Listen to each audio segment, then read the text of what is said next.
Olá, muito boa tarde, sejam bem-vindos a mais uma live de astrologia aqui do nosso canal. Hoje com mais uma edição do nosso programa Meio do Céu, o programa onde nós analisamos o mapa astral de grandes personalidades da história, homens e mulheres que fizeram a diferença no seu tempo e que deixaram as pegadas do seu legado, da sua vida e obra nas marcas possíveis de serem estudadas ao seu nascimento. Então, a ciência astrológica, que também carrega um pouco de arte astrológica, se dedica a decifrar esses mistérios da conexão entre o homem e o universo, o homem e a natureza. E a ferramenta magna para isso é o mapa astral, o mapa astrológico de nascimento. E no caso do Charles Darwin, a gente vai... hoje nós vamos fazer análise do Charles Darwin. Por quê? Porque estamos escolhendo alguns personagens ligados às ciências, às artes, aos grandes líderes da história, às religiões, à filosofia e outros pesquisadores e homens e mulheres de destaque que nos mostram como o ser humano é genial e como o ser humano é livre na sua capacidade de escolher entre as opções que a natureza lhe oferece. E muitas dessas opções nós conseguimos identificar através do momento do nascimento, do arranjo que pode ser interpretado, compreendido nas posições da natureza ao nascimento de cada um de nós. Então hoje vamos falar do aquariano Charles Darwin. Esse que foi o responsável por hoje nós estarmos falando sobre a evolução das espécies. Depois de publicar o seu trabalho, ele causou um grande furor no meio científico da sua época, por ser uma proposta, uma visão demasiado revolucionária. E ele mesmo teve muito cuidado antes de publicá-la, porque ele sabia que outros antes dele já haviam se prejudicado enormemente por publicar ideias revolucionárias ou por propor uma visão de mundo muito diferente dos dogmas e convenções rígidas da época. Da época, no caso, daquele conjunto de séculos que desde a Idade Média, mesmo tendo terminado a Idade Média, ainda persistiram por muito tempo depois. Então nós estamos falando do século XIX.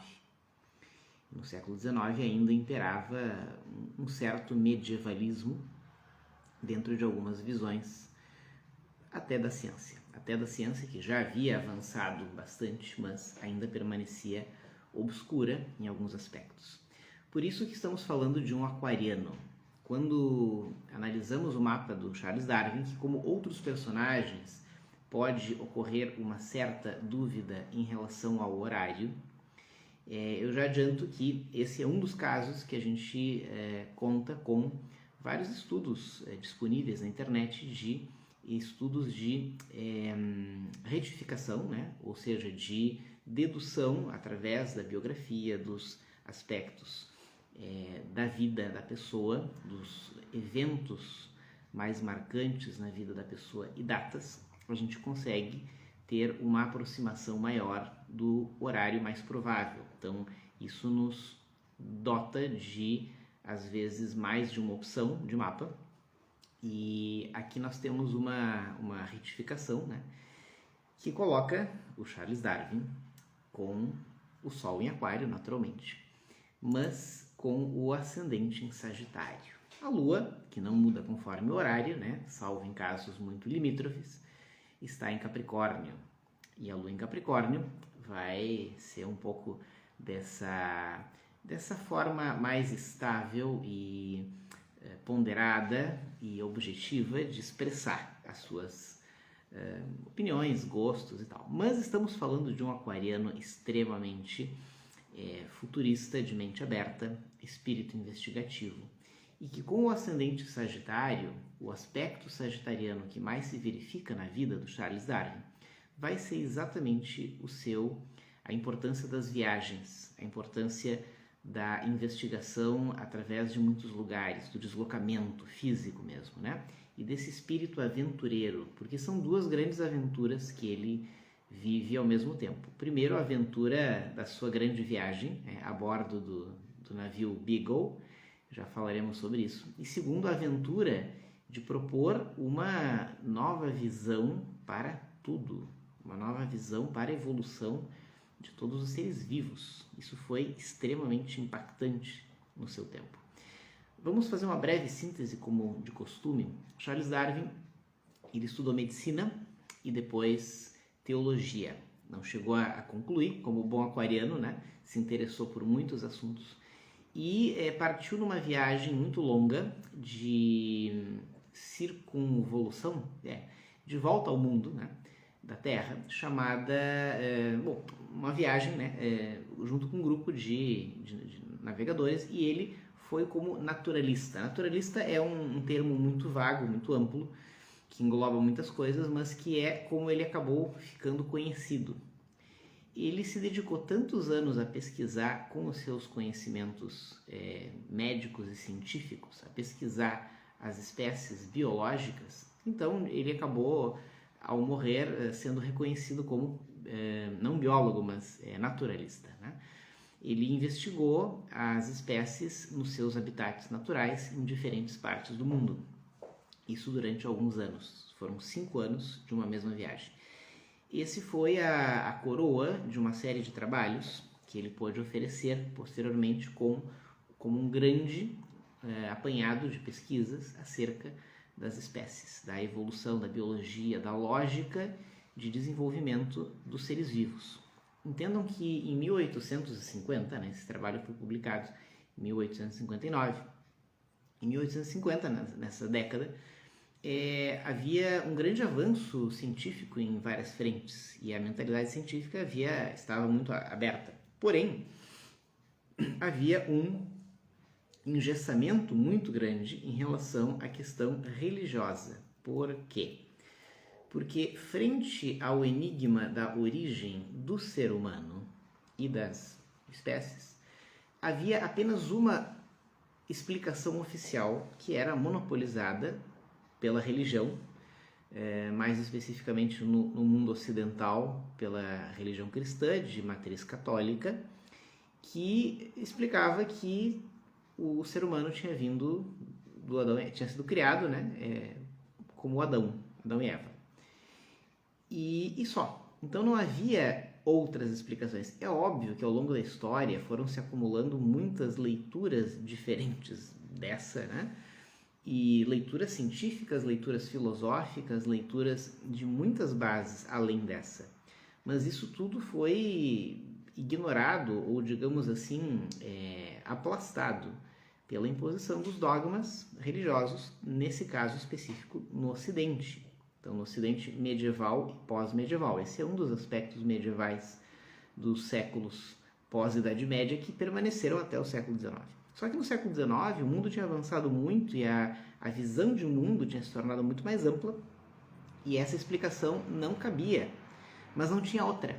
Então, muitos dos cientistas da época, com todos os recursos e avanços evidentes, simplesmente rompiam com esse dogma e furiosamente se colocavam contra os dogmas, né, ou a falta de abertura de mente e investigação para questões tão fundamentais como a origem do homem, e se punham furiosamente contra, e aí nasceram, né, ou começaram os primeiros movimentos ou agrupamentos de ateus, que na verdade eram pessoas que se posicionavam contra os dogmas, contra a forma de lidar com as questões da vida monopolizada pela igreja. Só que isso não era essencialmente uma questão religiosa, nem doutrinária, nem espiritual. Era uma revolta contra uma forma de conduzir a questão. Só que se misturava tudo e se rompia, né? Então, os cientistas, pessoas cultas, estudadas, esclarecidas, se posicionavam como ateus, na verdade, se contrapondo contra a imposição do dogma da igreja de dizer que não, é Adão e Eva e ninguém discute, era isso, e Deus criou o mundo e o ser humano e pronto. Então, entendam que era um ambiente cada vez mais tenso. Então, o aquariano, Charles Darwin, ele vai aproveitar, de certa forma, esse ambiente tenso para tentar resolver um dos grandes enigmas da época, que era um dos grandes enigmas, que é, tá bom, mas será que é isso mesmo? Não tem outra explicação possível? Tem que ter? E, por outro lado, ele vai ser pressionado por esse mistério, esse enigma, para mover-se na pesquisa e descobrir algo a respeito. Então ele se torna, durante muitos anos, um investigador de vários fenômenos naturais e várias questões biológicas e tal. Então por isso que ele vai ser reconhecido com um termo muito naturalista, um termo muito vago, né? Muito amplo, bem aquariano, ou seja, pode ser qualquer coisa que cabe dentro disso, né? O que o cara é? Naturalista. Não tinha naturalistas antes, né? É um negócio meio que ele inventa. E de maneira bem aquariana, ele vai, então, ao longo dos anos, ir propondo uma visão alternativa a essa única e insuficiente visão do homem criado por Deus, por decreto, né? E isso, então, ele sabe que vai ser muito mal recebido, porque existe um clima de violência psicológica em torno dessa questão. E por causa disso ele vai pisar em ovos para publicar sua teoria. Mas ela acaba sendo publicada com todos os cuidados para ele não ser queimado na fogueira, quase literalmente. E ele se cerca de toda uma série de precauções. Então, dados biográficos vamos ficar por aí. Mas vamos entender algumas coisas importantes. O aquariano Charles Darwin vai encontrar o seu caminho de vida, a sua forma de servir o mundo através da sua existência, através de um ascendente, provavelmente Sagitário. Por que provavelmente? Porque não se tem detalhes precisos acerca do seu horário de nascimento, embora muitos estudiosos de astrologia consigam fazer uma aproximação, cálculos de aproximação, e chegar num possível ascendente Sagitário, ou seja, isso seria equivalente a um horário de nascimento das 3 da manhã, se conhece o seu local de nascimento e o dia. Então, que é em Shrewsbury, no Reino Unido, na Inglaterra, e no dia 12 de fevereiro de 1809. Então, com o ascendente Sagitário, ele vai ser um cara que vai se descobrir no mundo através das viagens. Através da filosofia e das religiões, sim, ele vai estudar teologia. E ele vai ter um Netuno junto com o Saturno. Eu anotei uma coisa interessante aqui. Saturno em conjunção com Netuno em Sagitário indica uma facilidade para expor ideias e ideais muito acima do normal.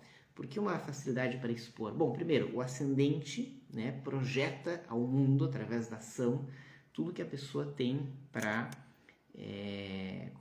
tudo que ela tem de potencial fica em evidência no ascendente, né? Então, o Netuno é o elemento teológico, divino, ele tem muito respeito pela questão religiosa. Ele não veio como mais um dos cientistas que furiosamente vai se opor ao dogma da igreja. Por isso que ele leva anos preparando uma forma de explicar aquilo que é o fruto das suas investigações, de maneira a não ferir a crença, a fé e nem a instituição. Ele estudou teologia, ele é hiper respeitoso, mas é o karma e o dharma de um aquariano, é vir para revolucionar tudo mesmo, né? É vir para mudar, para transformar, para trazer algo novo. E de maneira intensa e inevitavelmente impactante, porque o ascendente é Sagitário. E é aquela coisa, ele cuida, ele respeita, mas vai, que é a lua em Capricórnio, né? Então é aquela coisa, tem que fazer, vamos fazer, né? Tem que falar, vamos falar. Então, esse conjunto é muito, muito coerente com o que se observa na sua biografia. Agora, percebam que esse Saturno com Netuno em Sagitário, no ascendente, tem o Netuno, essa inspiração e intuição quase divinas, quase espirituais que ele tem ao enxergar algo que ninguém tinha tido coragem ou capacidade de enxergar e visualizar. E o Saturno de levar isso muito a sério, ou seja, ter a responsabilidade de dizer, puxa, vai ter que ser comigo, vou ter que ser eu. Né? Então, de assumir a responsabilidade e fazer o necessário para que isso pudesse chegar a mais pessoas e ajudar mais pessoas a enxergar a visão do mundo, da vida. Então, olhem o drama dessa pessoa. Então, com Saturno e Netuno em Sagitário no ascendente. E essa facilidade para colocar as coisas de maneira, olha, é isso, né? É um negócio meio estoico. Quem estuda filosofia sabe a escola dos estoicos, né? Como o pragmatismo, a objetividade, a responsabilidade frente à ação são muito coerentes com esse Saturno no ascendente, né? Bom, só que além disso, a Lua em Capricórnio, ela também dá uma certa dureza, um pragmatismo para dizer, olha, vamos ter que expor isso de maneira a que cumpra, né, o seu papel. Então, o que eu quero dizer? Pelo mapa dele, não deve ter sido fácil ele conciliar dentro o desejo de aprender, que já vamos falar isso agora, o desejo de descobrir, a vontade de ajudar o próximo, a vontade de revolucionar, de trazer algo novo. O cara é aquariano. Harmonizar tudo isso com a consciência de que, puxa, isso vai dar um rolo, isso vai dar um impacto, isso vai dar um problemão, mas eu tenho Lua em Capricórnio, eu tenho que fazer isso. Por quê? Porque é meu dever, ou seja, é comigo, a bola está comigo, eu vou ter que entregar isso ao mundo. Então, essa consciência da responsabilidade como algo superior a todo o seu benefício pessoal é algo muito nobre e algo muito legal de a pessoa ter uma Lua em Capricórnio. Mas tem mais. Eu disse que ia falar sobre a capacidade de investigação dele. O primeiro regente do Charles Darwin, por ele ser aquariano, será o planeta Urano. E o planeta Urano, ele é o planeta mais forte do seu mapa. Olhem só que interessante. O planeta Urano se encontra no signo de Escorpião. E o signo de Escorpião é o signo, né, de tocar fundo na ferida. Então, o seu primeiro regente, que é o planeta regente do seu signo solar, ele é o mais forte porque ele possui 5 aspectos. Sendo que, estando no signo de Escorpião, ele vai ir a fundo para revelar aquilo que está oculto. E o Escorpião vai fundo na ferida. E Urano é o criativo, descobridor, inventor, e esse potencial dele vai ser colocado de maneira muito aguda e profunda para revelar algo misterioso, profundo e trazê-lo à superfície. Então, esse planeta sendo o mais forte, o mais relevante no conjunto do mapa do Charles Darwin, segundo essa aproximação que a gente falou há pouco, vai estar posicionado na casa 11. Então, não tinha como, era inevitável ele expor o fruto do seu trabalho, o fruto das suas investigações, a sua descoberta para o público.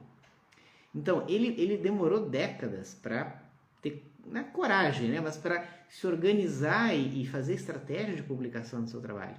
Mas ele não tinha como, né, deixar para... Não, quando eu morrer vão descobrir o que eu... Não, porque eles tinham Urano na casa 11. Ou seja, o amor à humanidade, à ciência, seria maior sempre. Então, ele não ia se segurar, ele ia ter que despejar aquilo. Então, ele tem, como é típico de pessoas relevantes, importantes, né, ele tem um dos regentes na casa 11, na casa do público. Ou seja, ele tinha algo para deixar de legado e era inevitável. E é justamente o planeta mais forte do mapa. Urano, descobertas, futuro, revoluções, inovação, tá na casa 11, na casa do público, em Escorpião, tipo assim, doa quem doer, tá? Então, isso é muito, muito típico. Mas, o aspecto mais exato em graus desse Urano, que são 5 aspectos, o mais exato é um trígono, é um aspecto harmonioso, né, de linha direta, aberta, com uma conjunção maravilhosa. Mercúrio com Plutão em Peixes. Tá? Na verdade, o Mercúrio e o Plutão estão em Peixes junto com uma aglomeração lá. E essa aglomeração torna Peixes o signo mais presente no conjunto do mapa. Então, é lindo de ver. O cara era hiper criativo, era revolucionário, era cientista, tinha mente aberta e tal. Só que ele tinha um respeito ao espiritual, à crença, à fé. Ele tinha total consciência do impacto que ele ia gerar com aquilo. E deve ter sido difícil e deve ter levado anos para ele conseguir organizar aquilo da maneira menos dolorosa para os demais. Porque era muito peixes nesse mapa. Então, a compaixão, a dor que ele sentia por saber ou por perceber o sofrimento que aquela descoberta ia causar eram sensacionais. Então, desses planetas em peixes, nós temos Mercúrio, nós temos Plutão, nós temos o Nodo e temos Júpiter, tá? É bastante coisa. Nós vamos começar com Mercúrio e Plutão, que estão em conjunção. E essa conjunção num trígono exato com Urano. Então, isso é muito forte. Todo esse senso de descoberta, de revolução, de inovação que a gente falou do Urano, e até por ele ser aquariano, estão em linha direta, aberta, forte, um trígono, com uma conjunção poderosa, Mercúrio e Plutão. Plutão, o planeta das transformações profundas, o planeta do também descer às profundezas e revelar o que está oculto. E isso junto com Mercúrio, que é a mente e a comunicação do que a gente sabe. Então, essa conjunção Mercúrio com Plutão torna ele um grande investigador, mas um investigador intuitivo, um investigador que vai enxergar o que não é óbvio. Não é o investigador cientista puro. Ele é um bom exemplo de um cientista que tem algo além dos mapas comuns de grandes cientistas. Ele é um cientista quase sacerdote, é um cientista quase religioso, porque ele tem todo o envolvimento com a questão da crença, com a questão do espiritual. Todo o mapa dele está cercado de coisas espirituais. Ele estudou teologia. Quem escolhe estudar teologia, né? Porque ele teve duas grandes paixões, pelo menos, né, em termos de estudo acadêmico. A medicina, que é a ciência master naquela época, pelo menos, e a teologia, que era o grande acesso para estudos mais profundos sobre vários aspectos. Então ele estuda essas duas coisas. Então o lado peixes dele, muito forte, era o que regia o seu espírito investigativo. Então, podemos afirmar com esse ponto no mapa que ele tinha um grande amor pelo conhecimento, pelo estudo e pela investigação. E tendo Mercúrio em conjunção com Plutão, a capacidade investigativa dele é muito grande. Então, é um investigador de águas profundas. Ainda mais águas profundas sendo em peixes, né? Essa conjunção. Mas como se isso não bastasse, isso está amparado, fortalecido, está uma aliança poderosa com Urano, que é o seu primeiro regente. E essa aliança poderosa torna a sua investigação algo revolucionário, já que Urano é o planeta das revoluções. Como se isso não bastasse, esse aspecto de Mercúrio com Plutão, amparado por Júpiter, que expande tudo e que até onde podemos ver é também o regente do seu ascendente, ou seja, o seu segundo regente. Júpiter não está em conjunção perfeita, mas está bem próximo da conjunção Mercúrio-Plutão. E o Júpiter, junto com o Mercúrio e o Plutão, estão junto com... Cadê o Nodo? Não é o Nodo. O Nodo está com Urano. O Mercúrio estão na casa 3. E a casa 3 é a casa do aprendizado e da comunicação do que a gente aprende. Então, esse é um cara que veio para comunicar, ele veio para ensinar algo, ele veio para ganhar a vida a partir do seu estudo. Mas será que então ele ficou rico? Olha, ele ficou muito famoso, mas ele realmente não teve lá grandes lucros, grandes benefícios. Ele nasceu numa família já abastada, ele teve um bom karma familiar em termos financeiros, e isso também se atesta pela sua posição do Sol na casa 2. Então, embora aquariano, ele tem já uma base boa que, digamos, ajuda ele, porque ele é muito desligado. Aquário não se liga muito com dinheiro, né? Aquário não é muito focado nessas coisas materiais. Então, se não fosse a Lua em Capricórnio, que também está na 2, ele certamente seria um cara que passaria necessidade, mesmo com o Sol na 2. Mas não, ele tem o Sol na 2 com a Lua na 2 em Capricórnio. Então, isso ajudou bastante essa questão. Mas, apesar disso, ele viveu das suas ideias, das suas pesquisas. Ou seja, a prioridade, com esse mapa, a prioridade é aprender, investigar, ensinar e servir a humanidade através do seu conhecimento, da sua pesquisa. Então, é algo muito, muito interessante. Sendo que a gente viu, em outros casos de gênios, cientistas, artistas, uma curiosa aliança entre os dois regentes. Lembrem que todos nós no mapa temos 2 planetas regentes. O primeiro regente é o regente do signo solar e o segundo regente é o regente do signo ascendente. E vários das vítimas aqui do programa Meio do Céu, ou seja, os grandes homens e mulheres da história, apresentam esses 2 regentes juntos. E é o caso dele. Porque, considerando então que está correto esse ascendente em Sagitário, o Júpiter está muito próximo está muito próximo de um aspecto com Urano. Então, os 2 regentes estão de mãos dadas, né? Então, os 2 estão muito alinhados. Mas tem mais um ponto notável que predispõe uma certa genialidade, uma certa grande oportunidade de fazer a diferença no seu meio, que é 2 coisas. O eixo nodal toca o primeiro regente, ou seja, Urano. Urano em Escorpião está a poucos graus quase em conjunção com o nodo norte. Então, o destino dele, a missão de vida, a vocação, toda a sua razão de existir e de servir a humanidade com a sua existência está alinhado com o seu primeiro regente. Ou seja, e que ainda é o das descobertas, o das revoluções e o dos feitos extraordinários. Então, com tudo isso, a gente consegue identificar a biografia e o legado do Charles Darwin através desses aspectos apresentados. Queria destacar também mais alguns detalhes.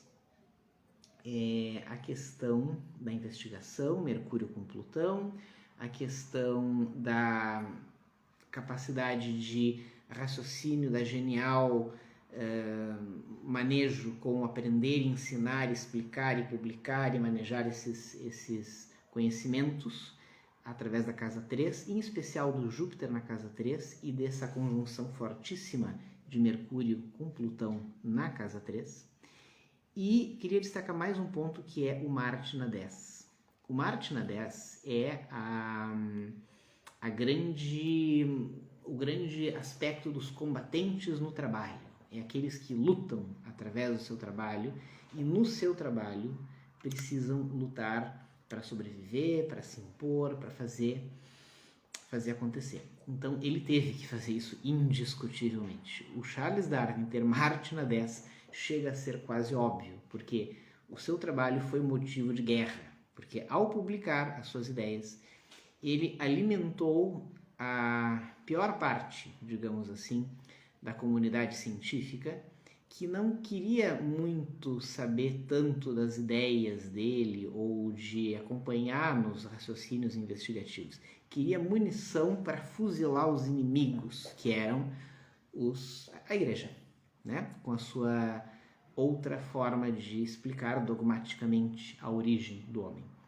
Então, o grande drama da vida do Darwin é que a publicação do seu trabalho gerou uma guerra, que era o que os cientistas, de maneira superficial e rasa, se apropriaram da descoberta dele para usar de munição contra os dogmas da igreja, para provar que o Adão e Eva era uma mentira.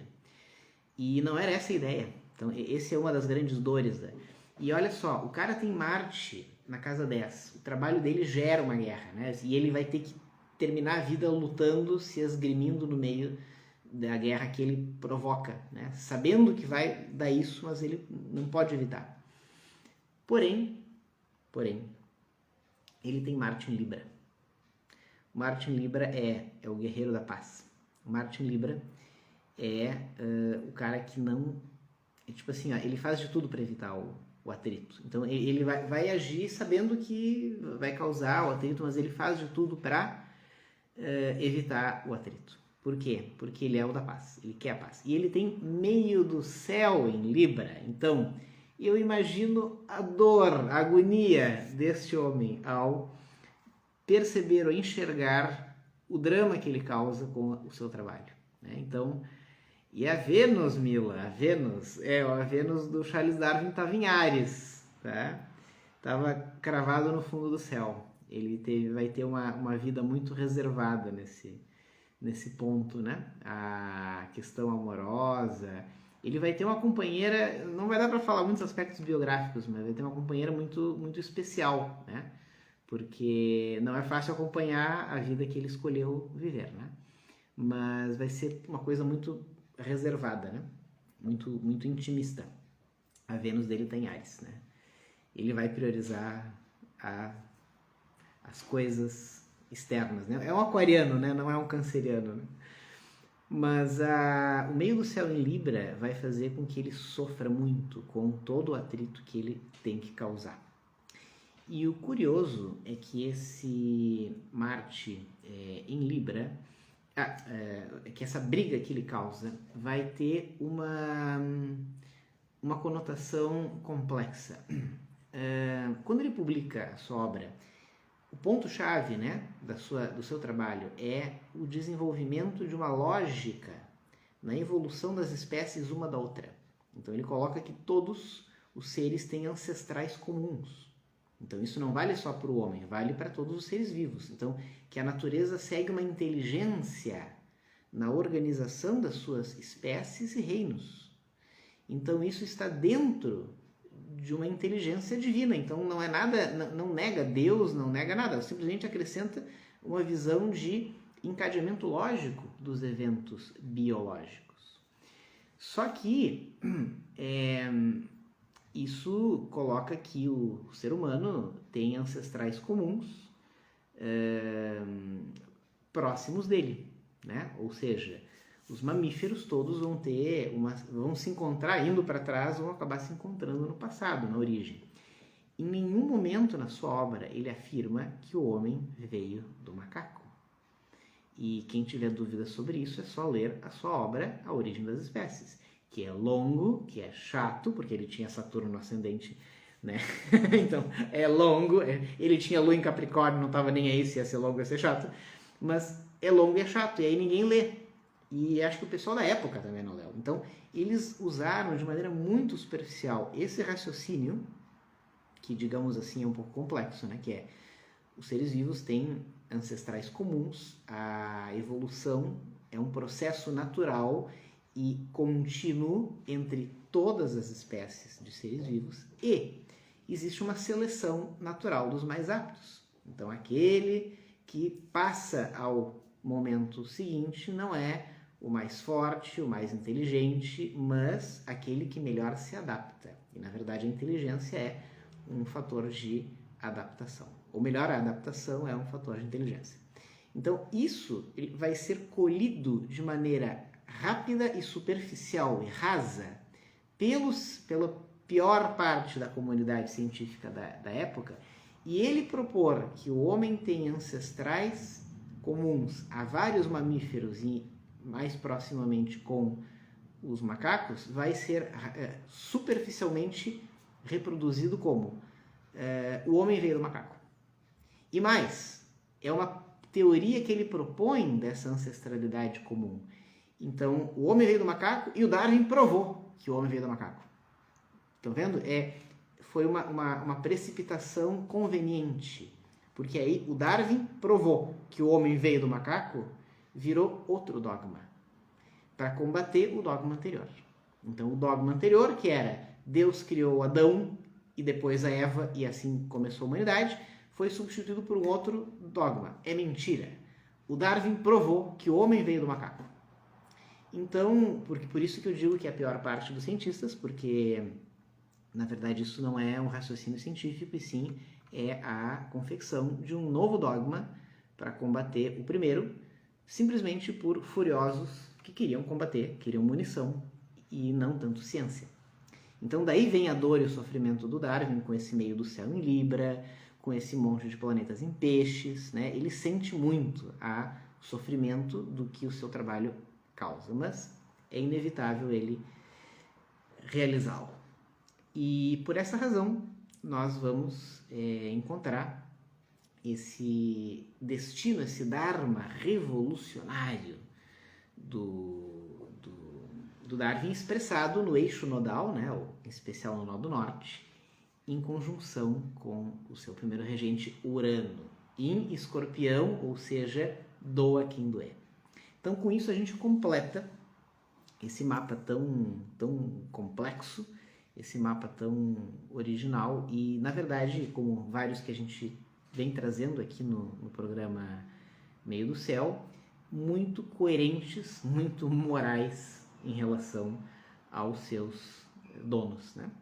Então, esse aqui, como a gente apresentou outros mapas de cientistas nas edições anteriores do nosso programa, esse aqui quebra um pouco a regra, porque não tem aspectos tão típicos do cientista, e sim do amante devotado da pesquisa, da investigação, do saber e da transmissão do conhecimento. Então, ele não é tão típico de cientista. Se a gente for olhar os planetas em signo de Terra, como a gente explicou nas últimas lives, né, nem são tão numerosos, né? Pelo contrário, né? É um aquariano criativo, original, mais do que um cientista típico. Mas ele gera um impacto tremendo através da ciência. E para deixar vocês curiosos para a próxima live, quem está aqui nos acompanhando agora, ou, deixa eu só ver aqui quem é, que beleza, ou os que vão nos assistir depois, que normalmente muita gente assiste depois e manda comentários, né? Muito legais, continuem mandando isso. Ao estudar o mapa do Charles Darwin, eu descobri uma curiosíssima semelhança espantosa com o mapa de outra personalidade, que é o mapa do Abraham Lincoln. Eu nem vou falar muito aqui para deixar vocês curiosos, mas é bem possível que uma das próximas edições do Meio do Céu nós venhamos a trazer o mapa do Abraham Lincoln, porque é incrível a semelhança que tem, o arranjo de casas, de horário e obviamente de local é totalmente diferente, né? Abraham Lincoln é dos Estados Unidos e o Charles Darwin é do Reino Unido, da Inglaterra. Mas é impressionante a sincronia dos dois, e a gente vai entender como que um foi um revolucionário da ciência e outro foi um revolucionário da política. Os dois aquarianos, né? Bem criativos e originais, tá bom? Então fica o spoiler aí dos próximos capítulos do programa Meio do Céu, e espero que vocês tenham acompanhado o nosso programa de hoje com o mapa de vocês aí do lado, para aprender um pouquinho e sobre os segredos que o céu revela no mapa da gente. Da minha parte era isso. Agradeço a presença de todos. Foi um privilégio ter estado com vocês. E até as próximas edições do programa Meio do Céu e dos demais programas aqui do canal. O programa Céu da Semana, o programa Nó do Norte e o programa Mercúrio em Virgem. Um grande abraço a todos, uma excelente semana e até a próxima.